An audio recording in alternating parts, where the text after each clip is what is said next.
My father smirked into the microphone and said, "Happy birthday, dumboll. Let us know when you finally decide to grow up." The sound of the microphone being placed back into the clip echoed through the ballroom of the Oak Ridge Country Club. It was a sharp, mechanical click that felt like a gavel hitting a block. The room was full of people I'd known since I was 5 years old, men in blue blazers who had patted my head at backyard barbecues, and women who had watched me grow from a quiet kid with a sketchbook into a man with a steady, if unconventional, career. Nobody laughed. Not really. There were a few of those dry, social coughs that happen when someone says something cruel and tries to pass it off as a joke. My mother was busy smoothing her napkin, her eyes fixed on a stray bead of condensation on her water glass. Ryan, my brother, looked down at his steak, his face flushing a deep, uncomfortable red. I felt Clara's hand on my knee. Her grip was tight, a physical anchor keeping me from floating away into the cold vacuum that had just opened up in my chest. She didn't say a word, but I could feel her anger vibrating through her fingers. She knew what that joke meant. She'd been there for the last 3 years, watching me fly back for every Sunday dinner, only to be asked when I was going to get a real office, or if I needed a loan for rent, even though I was making more than most of the people in that room. I didn't look at my father. I didn't need to. I knew the look on his face, the self-satisfied tilt of the chin, the way he thought he'd just delivered a bit of tough love that would be talked about as a family legend for years. "I'm going," I whispered to Clara. "I'm coming with you," she said. "No, stay. Finish your drink. Talk to your sister. I just need to not be in this building." I stood up. My chair made a loud scrape against the polished wood floor. My father looked up, his eyebrows raised in mock surprise. He probably expected me to make a speech, or maybe to laugh it off and buy him a drink. I didn't give him either. I walked past the head table, past the pillar of the community and the legacy, and I walked out the double mahogany doors. The humidity of the Georgia summer hit me like a wet blanket as I stepped onto the portico. It was 9:14 p.m. I remember the digital clock on the valet stand. The drive home was silent. I didn't turn on the radio. I didn't call anyone. I just watched the streetlights flicker over the hood of my car. For years, I had built my life around the idea that if I just worked a little harder, if I won one more prestigious illustration award, or landed one more high-profile client, the dumbball comments would stop. I thought there was a finish line where I'd finally be seen as an adult. Sitting in my driveway, I realized there was no finish line. The track was a circle. I went inside, sat at the kitchen island, and opened my laptop. The email from the London firm was sitting there, flagged with a red star. They had offered me the lead art director position 6 weeks ago. I told them I needed time to consult with my family. What a lie that was. I was waiting for a permission slip that was never going to be signed. I clicked the sign button on the digital contract at 10:42 p.m. I felt a weight leave my shoulders so suddenly I actually felt lightheaded. When Clara got home, she didn't ask if I was okay. She knew I wasn't, and she knew that asking wouldn't help. She saw the contract signed confirmation page on the screen. "London?" she asked, dropping her clutch on the counter. "London," I said. "They have an opening for a senior UX designer at the firm next door to mine. I checked their careers page while I was waiting for you." She leaned over, kissed the top of my head, and said, "I'll start looking at the neighborhoods in Zone 2 tomorrow." The next 2 months were a blur of logistics. We sold the furniture. We broke the lease on our apartment. We did it all quietly. I kept showing up to the Sunday dinners for a few weeks, acting like nothing had changed. I watched my father hold court at the end of the table, telling the same stories about Ryan's surgeries and Ryan's investments. He'd occasionally throw a barb my way, asking if I was still coloring for a living, and I would just smile and nod. It's amazing how little power a person has over you once you stop caring what they think. We didn't tell them until the movers had already loaded the last of the boxes into a shipping container. I sent the email from the airport lounge. I didn't want a face-to-face confrontation. I didn't want to give them the satisfaction of a scene. The phone call started before we even boarded the plane. My mother's voice on the voicemail was high-pitched, hysterical. "Sam, what is this? Moving to England? You can't just leave. What about the holidays? What about your father's 65th? Then came my father's text. "Stop being a child. You're throwing a tantrum because of a joke at a party? Grow up and call your mother." I deleted the text and turned my phone to airplane mode. London was a shock to the system in the best way possible. The gray skies and the constant hum of the tube felt like a clean slate. In Atlanta, I was the other son. In London, I was Sam, the guy who could solve a visual branding crisis in 4 hours. My colleagues didn't know about the dumbball nicknames or the years of being the family disappointment. They just saw my work. 6 months in, Clara and I were sitting in a pub in Islington. It was raining, the kind of steady, soaking rain that makes everything look like an oil painting. "You haven't checked the family group chat in 3 days, Clara noted, sipping her pint. "I left the group chat, Clara." "You did?" "Yeah. My dad posted a photo of Ryan getting an award from the medical board, and he captioned it, 'The only one who makes me proud.' I just hit leave conversation. I don't need the updates." She reached across the table and squeezed my hand. It was the same squeeze from the country club, but this time, her knuckles weren't white. She was relaxed. We both were. A year passed, then 2. My career moved faster than I ever thought possible. I wasn't just illustrating anymore. I was managing a team of 20 people. I was making decisions that moved millions of dollars in marketing spend. I was, by every objective metric, a very successful adult. I kept in touch with Ryan. He was the only one who didn't try to guilt trip me. He'd call me once a month, usually from his car on the way home from the hospital. "Dad's still complaining about the exile," Ryan told me during one of those calls. "He tells everyone you moved away because the US market was too competitive for you. He says you're playing at being a businessman over there. Let him say whatever he wants, Ryan. How are the kids?" I didn't hate my father anymore. Hate requires energy, and I was using all of mine to build a life. I just felt a profound sense of distance, like he was a character in a book I'd read a long time ago. The turning point came last week. Ryan called me, but he sounded different. "Stressed. They're selling the house, Sam," he said. "The big one on the lake. Dad's knees are shot, and Mom can't handle the stairs. They're moving into one of those active senior condos." "Okay," I said. "That makes sense. They need help, man. There's 30 years of junk in that attic. Trophies, old furniture, all your childhood stuff. Dad asked if you were coming back to help pack, he said. Well, he said it was time for you to come home and be a part of the family again. I looked out the window of my office. We'd just moved into a new building in Shoreditch. I could see the gherkin and the shard piercing through the mist. On my desk was a framed photo of Clara and me at our wedding in a small town in Italy. A wedding my parents hadn't attended because they didn't agree with the short notice, which was code for you. Didn't let us control the guest list. I can't make it, Ryan, I said. Sam, come on. It's one weekend. They're getting old. Dad's not as sharp as he used to be. I have a product launch on Monday. I lied. I didn't have a launch. I had a brunch planned with friends and a trip to a gallery. And honestly, Ryan, I don't want anything from that attic. If there's stuff of mine up there, throw it away. Give it to Goodwill. I don't live in that house anymore. You're really not going to help? Ryan asked, his voice dropping. He's your father. He told me to let him know when I decided to grow up, I said, my voice calm and even.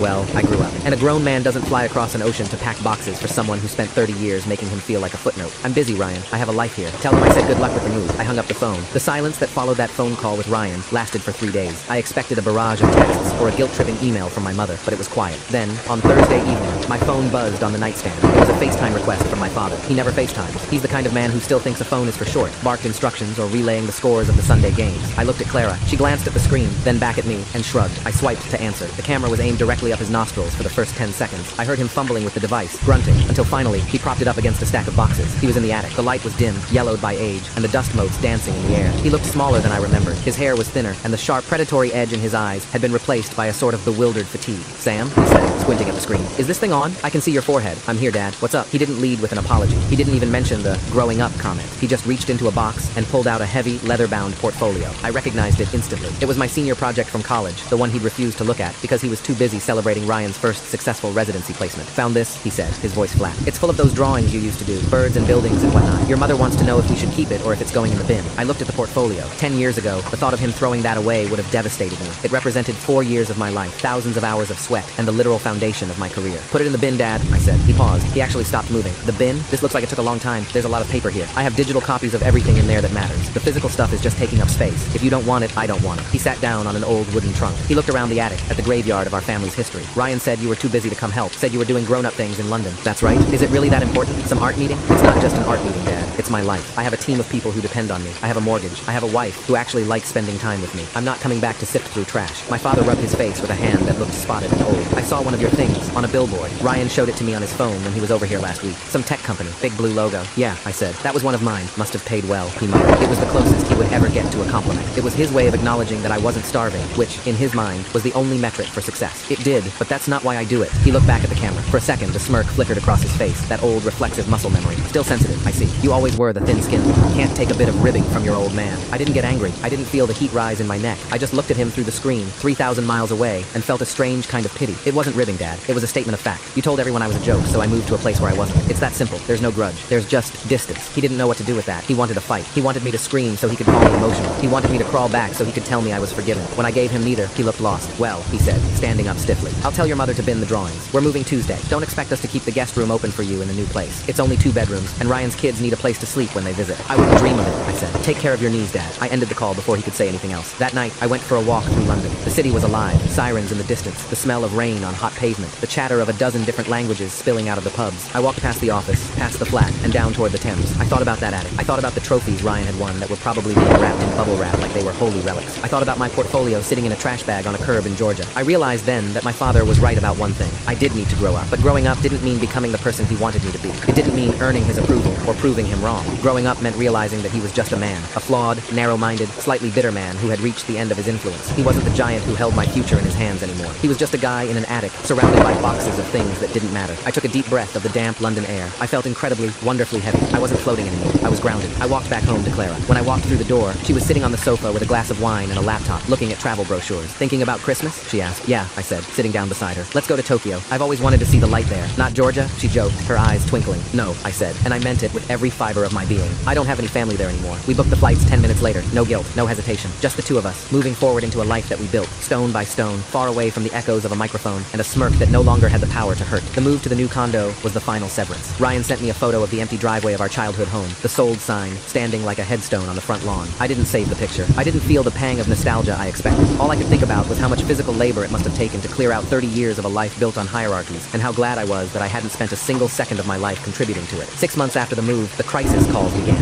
It started with my mother. She called me on a Tuesday afternoon, her voice trembling in a way that used to make my stomach do flips. "Sam, your father had a fall," she said, "in the kitchen. The floors in this new place are so slick, and he went down. He's fine, but he's shaken up. He keeps asking why you haven't called." "I call every other Sunday, Mom. We talked for 20 minutes last week. It's not enough. He needs to know his sons are behind him. Ryan is at the hospital every other day checking his vitals. It would mean the world if you just flew over for a long weekend, just to show your face." I looked at the calendar on my desk. I had a keynote presentation in Berlin. I had a team dinner for a junior designer who had just landed her first major account. I had a life that didn't involve being a prop in my father's recovery drama. "I can't, Mom. I'm in the middle of a project." "A project?" She spat, the sweetness vanishing instantly. "Always a project. Your father is 70 years old, Sam. He's failing. Does that mean nothing to you compared to your little pictures?" "It means he's aging, Mom. It happens to everyone. If he's in a condo, he has help. He has Ryan. He has you. My being there wouldn't change his hip or his ego. It would just give him someone new to complain about." She hung up on me. That was the first time she had ever been the one to end the call. It felt like a promotion. A month later, I got a text from Ryan. "Dad's asking about your London money. He's complaining about the HOA fees and the cost of the private physical therapy. I think he's gearing up to ask you for a contribution." I stared at the screen for a long time. My father was a man who had made a career out of being the provider, the patriarch, the one who held the purse strings and used them to tug people in whatever direction he wanted. The idea of him asking me, the dumboll, the struggling artist, for money was the ultimate irony. He called me 2 days later. He didn't ask how I was. He didn't ask about Clara. He spent 15 minutes complaining about the cheap construction of the condo and how the doctors in Georgia were all incompetent idiots out to rob him blind. "Anyway," he said, his voice dropping into that gruff,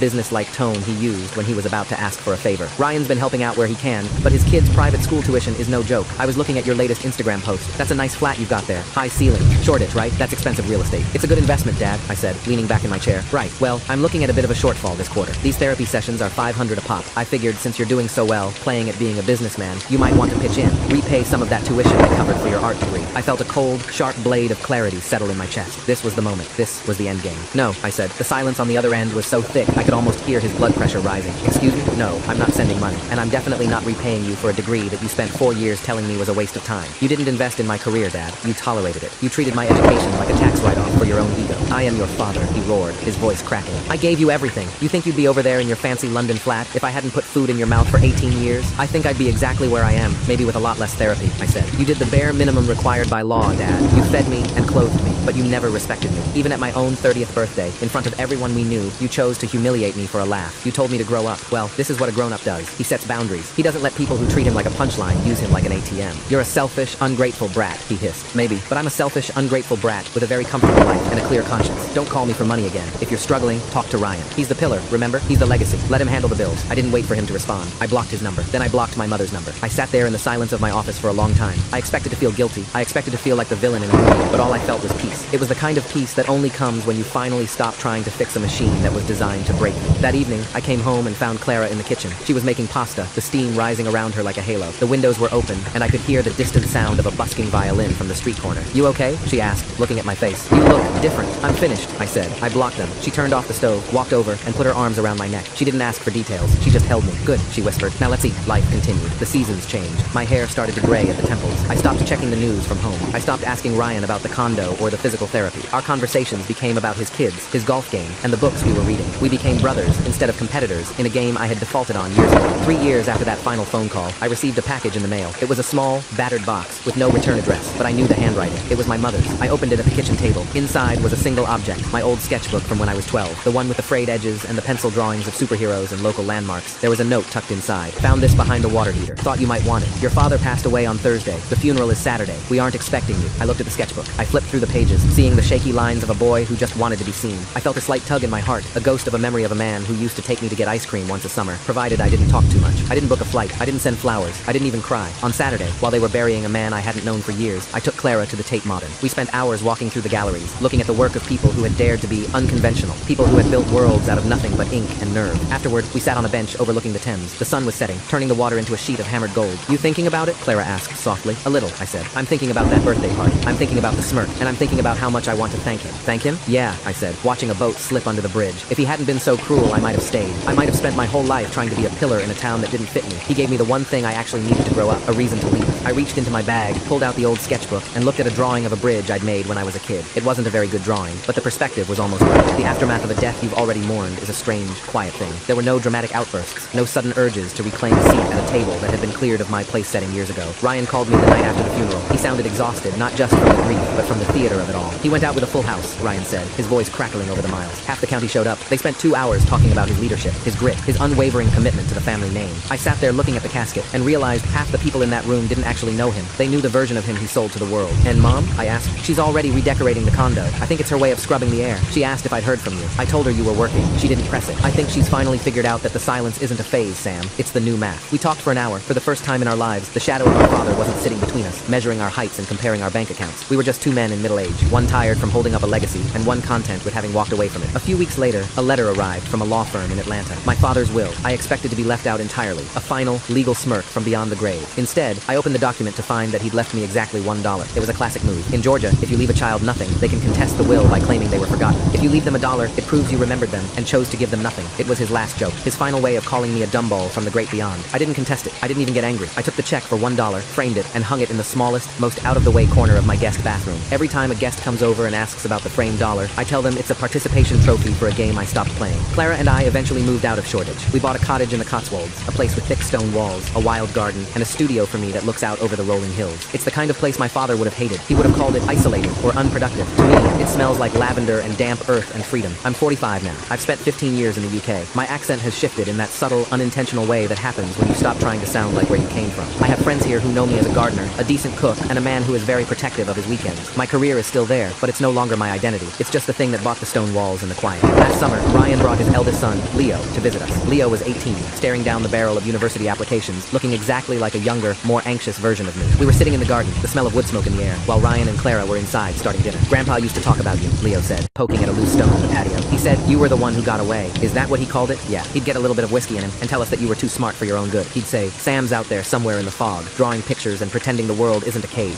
Leo looked up at me. I always thought it sounded like a compliment, even though I knew he didn't mean it as one. I looked at my nephew. I saw the weight on his shoulders, the expectation to be the next surgeon, the next pillar, the next brick in a wall. Someone else started building 70 years ago. The world isn't a cage, Leo, I said. It's a map. Most people just spend their whole lives staring at the "You are here" sticker because they're afraid of what happens when they walk off the edge of the paper. Did it hurt? He asked, leaving. At first, like a bone breaking, but bones knit back together stronger at the break point. Eventually, you realize that the people who tell you that you're growing up wrong are usually the ones who are terrified of growing at all. Leo nodded, a small private smile forming. We sat in the silence of the English countryside, a silence that wasn't heavy or suffocating, but wide and full of breath. When they left a week later, Ryan hugged me at the train station. It was a real hug, not the stiff pat on the back thing we'd done for decades. You look good, Sam, he said. You look light. I am, Ryan. I really am. I watched the train pull away, carrying the last remnants of my old life back toward the airport. My mother's letters started coming about 6 months after the funeral. They weren't like the frantic emails or the sharp texts from before. They were long, rambling, and written on heavy cream stationery that smelled faintly of the cedar chest she kept in the hallway. She told me about the weather in Georgia, the local gossip about people I hadn't thought of in 20 years, and the mounting difficulty of managing the condo's association meetings alone. I read them, but I didn't answer. Not out of malice, but because I had nothing to say to the woman who had watched the dumboll speech with a smile and a shrug. There is a specific kind of betrayal in the parent who remains silent while the other one swings the axe. Then, one rainy Tuesday in November, a thick envelope arrived. It wasn't a letter. It was a legal packet from an estate liquidator. Inside was a ledger. My father had kept a meticulous record of every cent he had ever spent on me, from the hospital bill, the day I was born, to the cost of my first set of colored pencils when I was 6. There were entries for my braces, my soccer cleats, my car insurance at 16, and every semester of my art degree. At the very bottom of the final page, in his aggressive, slanted handwriting, he had totaled the sum. It was a massive number, hundreds of thousands of dollars. Across that total, he had scrawled one word, UN paid. I stared at that word. He had carried this ledger through the move. He had kept it in his nightstand while his heart failed. He had died holding a bill for my existence, waiting for a repayment that was never going to come because he had never actually given me anything freely. Everything was a loan. Every "I love you" had a high interest rate. What is it? Clara asked, coming into the kitchen and seeing the papers spread across the table. I pushed the ledger toward her. She scanned the pages, her eyes widening as she realized what she was looking at. When she got to the final page, she didn't cry or get angry. She just let out a short, sharp laugh. He really was a piece of work, wasn't he? She said, tossing the ledger back onto the pile. He spent his final years counting the cost of his own son's life. He wanted me to feel the weight, I said, even now. He wanted me to look at this and feel like I owe him my future. Do you? I looked at the ledger, then out the window at the mist clinging to the Cotswold Hills. I thought about the dollar bill framed in the guest bathroom. I thought about the years I spent making 6 figures in a city where nobody cared who my father was. I took the ledger to the fireplace in the living room. I didn't make a ceremony of it. I didn't say a prayer or a curse. I just crumpled the first page, tossed it onto the embers, and watched the list of debts catch fire. The hospital bill went first, then the soccer cleats, then the art degree. The paper curled and blackened, the word times UNPAID, times glowing orange for a split second before collapsing into gray ash. I felt a final microscopic thread snap inside me. A week later, I sent a package to my mother. I didn't send money, and I didn't send a letter of apology. I sent her a small, high-quality print of a painting I'd finished recently. It was a landscape of the valley outside our cottage, not the way it actually looked, but the way it felt. It was full of light and air, with no fences spaces and no borders. I didn't include a note. I just signed my name at the bottom, Sam. Ryan called me a few days after it arrived. She hung it up, he said, sounding surprised, right in the middle of the living room. She stares at it sometimes while she's drinking her tea. She told me the other day that she never realized how much color you had in you. It's just a painting, Ryan. No, it's not. It's the first thing in that house that isn't a trophy of his. It's the first thing that belongs to you. I think she's finally starting to understand that you didn't leave because you were sensitive. You left because the room was too small. How are you doing, Ryan? I'm okay. I'm thinking about taking a sabbatical. Leo's going to school in London next year, and I think I might come over for a few months, just to see what the air tastes like on that side of the pond. There's a room waiting for you, I said. And for Leo, no strings. We hung up, and I went back to my studio. I picked up a brush and looked at a blank canvas. For the first time in my life, I wasn't painting to prove I was talented. I wasn't painting to justify my career choice. I was just painting because I liked the way the blue looked against the gold. I am a man who was once a punchline in a country club. I am a man who was once a debtor in a dead man's ledger. But as I sat there in the quiet of my own home, listening to the rain on the slate roof, I knew that none of those labels stuck anymore. I had grown up, not by becoming a doctor or a lawyer or a legacy, but by becoming a man who could look at a mountain of debt and see nothing but paper. I was free. And in the end, that was the only birthday present that ever mattered.